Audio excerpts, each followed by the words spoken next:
Hello, everyone. It's Dr. Manjiri Nadkarni, Ayurvedic MD, registered holistic nutritionist. I'm back today for another session on children's health.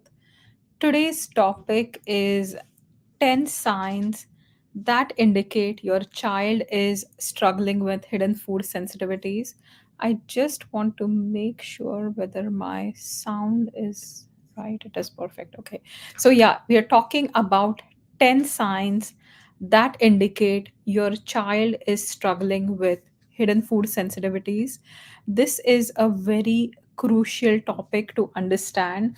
This is a very crucial thing to implement in your child's diet, especially if you have kids that have any behavioral issues or if they have been diagnosed with any autism or spectrum disorder. So, this is super important for you to know whether your child is having any of these food sensitivities.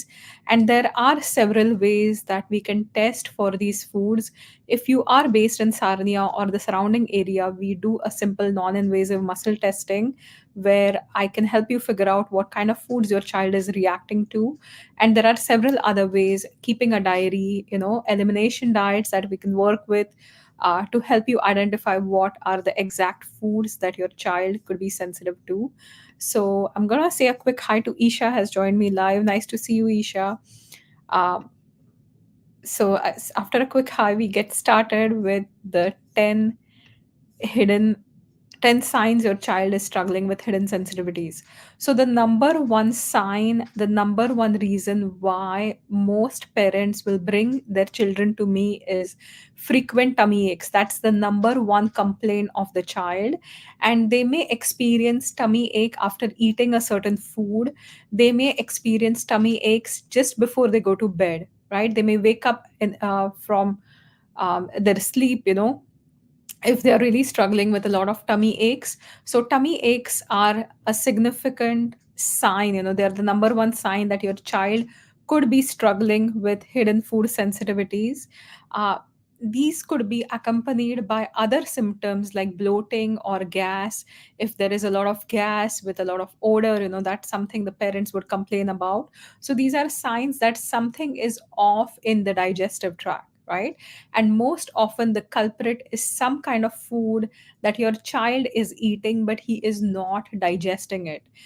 That will create a sensitivity to the system. And this is exactly what we say in Ayurveda, even the poison, if it's compatible to you, like you make it in a form that's compatible, it's going to support your health. And we use certain herbs, in medicine, certain even metallic compounds in medicine, when you know the appropriate form, dosage, etc. But even the best organic food, if your child is eating organic tomatoes but the child is reacting to tomatoes, it's still going to cause the symptom. So whether it's organic, whether it's clean, if it's a sensitivity, it will not matter. So you have to find exactly what your child is reacting to. So tummy aches was the number one complaint that most children will exhibit when they are struggling with food sensitivities. The second one is abnormal bowel movements. So often when we look at changes in the bowel movement, there can be extreme constipation where the child may not pass stools for 3 4 days. There may be extreme diarrhea where the child is having sometimes up to 20 bowel movements, is also I've seen, like in my clinic.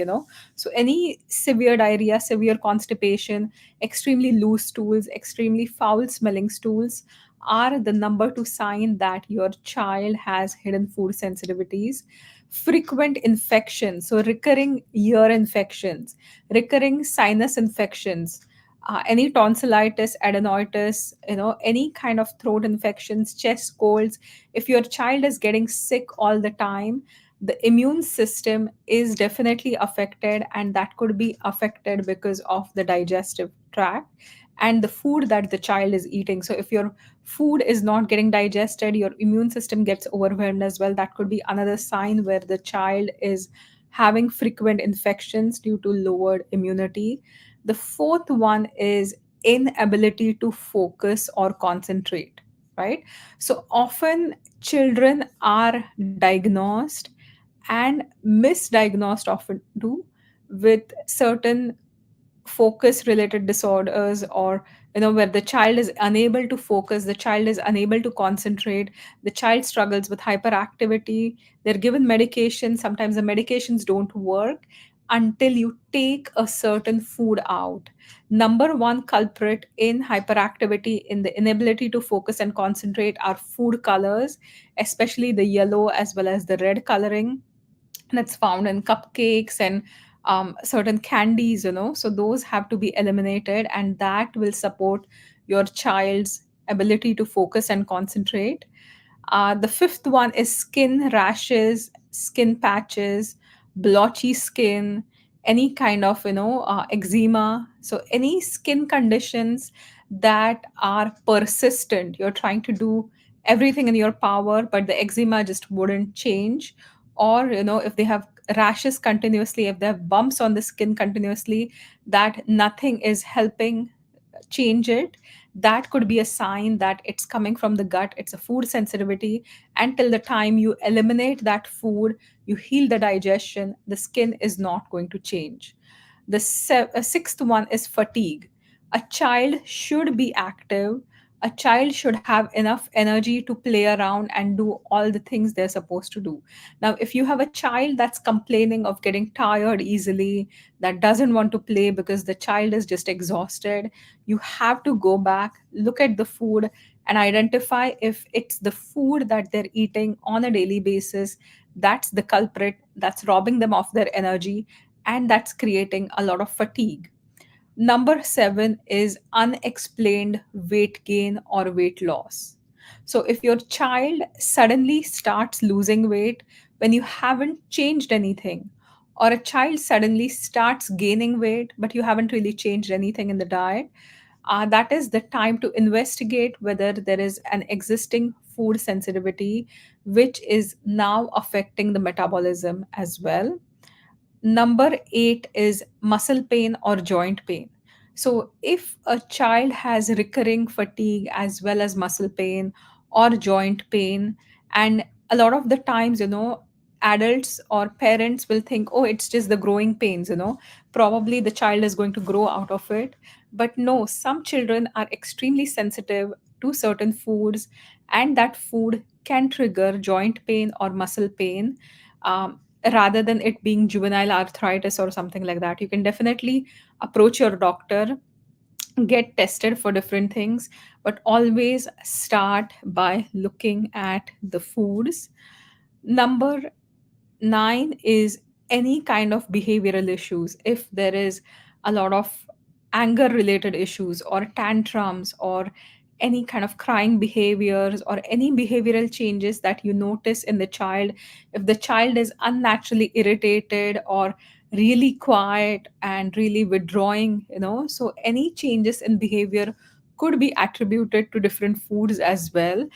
So please get your child tested, because this is the number one thing that's affecting the child. The food is something that your child is going to eat every day. It is a non negotiable aspect of your daily life.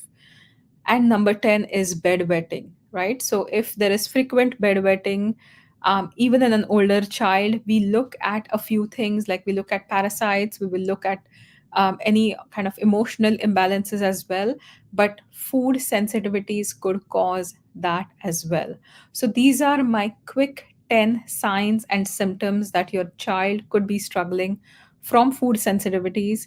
If you have a child that's struggling with any of these sensitivities, or if you have child that's diagnosed with autism or any of the spectrum disorders, make sure that you can set up a 15-minute free consultation, or you can book your food sensitivity testing by calling Blue Water Nutrition at 519-336-5258, and I will see you then. Thank you for watching. Bye for now.